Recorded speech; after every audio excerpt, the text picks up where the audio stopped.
What's up, YouTube fam? First of all, no judging here. I haven't touched a video game in a while. I'm going to give you a little bit of a rundown of my history with video games before I give you my conclusions on this Sony PlayStation 5. I started off with, before I do that, please like and subscribe.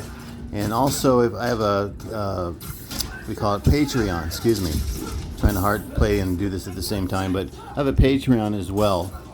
And in the Patreon there, if you throw a little something for the holidays, that'd be good. If not, that's fine too.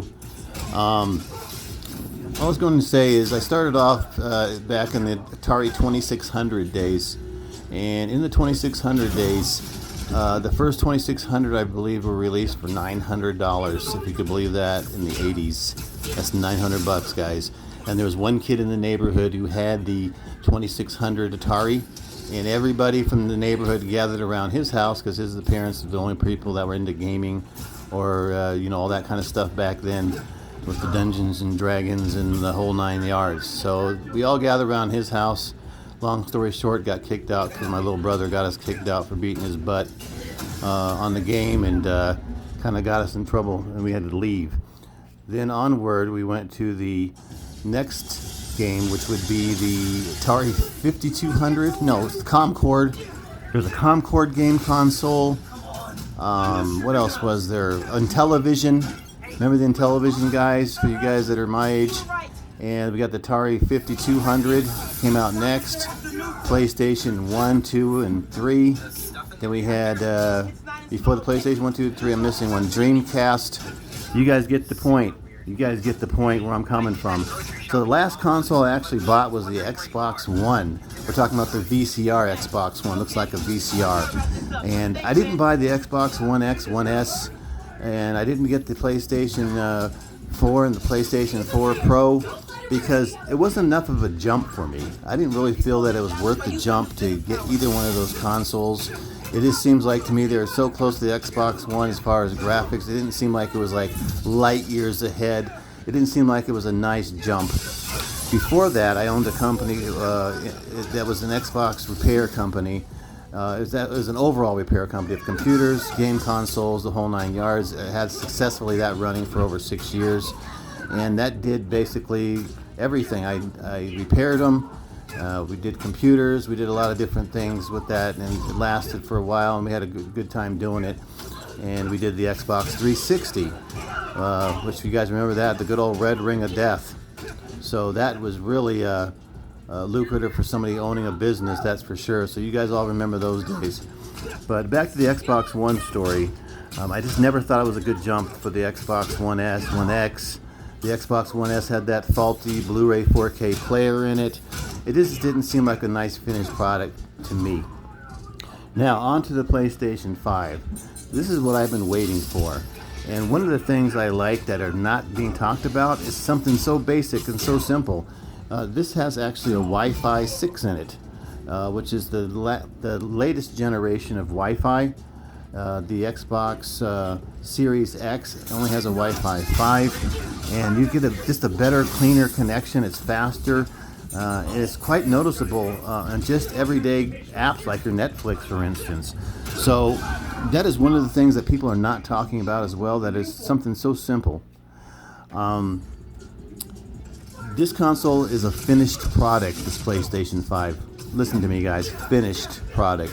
Meaning they really went over this console with a fine-tooth comb.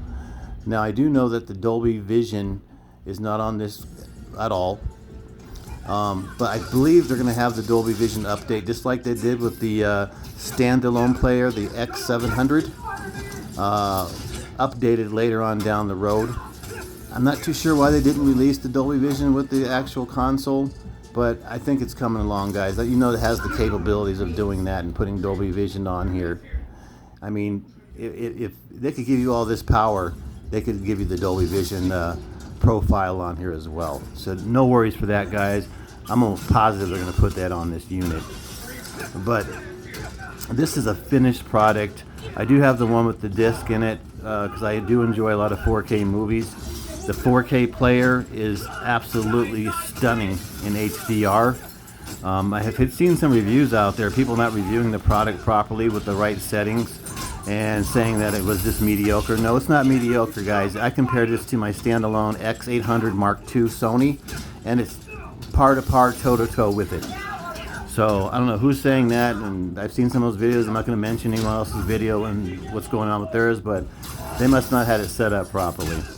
So if you want a finished product, I definitely recommend getting the Sony PlayStation 5. This is bar none the best console I've ever played on, and I even like it better than the Series X that a friend of mine has, who is now returning his Xbox Series X after witnessing my console.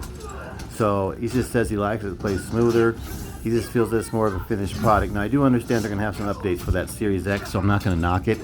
But as far as it goes right now, as it stands now, as we sit now, the Sony PlayStation 5, I believe, is outselling at about 4 to 1 or 5 to 1. So, you know, with that said, we're not even going to get into game titles, and we're not going to get into, you know, exclusives. But we all know Sony has more of exclusives than the Xbox One X. Let's just be real about it. As a kicker, if you have a Sony TV, all the features of the PlayStation 5 has the features of the that match your Sony TV. Like this for simple stuff, like when you just turn it on and stuff, how it syncs in and everything kind of goes together. I have the Z9F 75-inch 300 zone LED TV set, and man, it's wonderful on this thing. I've never seen anything like it, like I said. So I have everything kind of matched up together. And I did do the fan mod on here that some people hated on. I don't know why they would put a thumbs down on somebody giving out free information on how to better themselves and make your fan quieter, but it is what it is. And I just wanted to share with you guys my thoughts on the PlayStation 5. And like I said, I think this is going to be the best console of this generation here, as in right now. I don't see anything better that's going to be able to beat it right now as it stands. Now, who knows down the road? Maybe Xbox may get their stuff together, but exclusive titles, the whole 9 yards, they really put this thing together. It's a polished unit. Some of you guys having the fan noise out there, I don't know what's that all about. Mine is completely whisper quiet. I'm playing Spider-Man right here. I can't even hear the fan at all. I'm in a quiet room, as you could hear pretty much. So with that said, I'm going to stop being so winded here and leave my kind of small rant about the stuff going on, but I believe that this is going to be it, guys. And with that said, you guys have a good one and enjoy your Monday.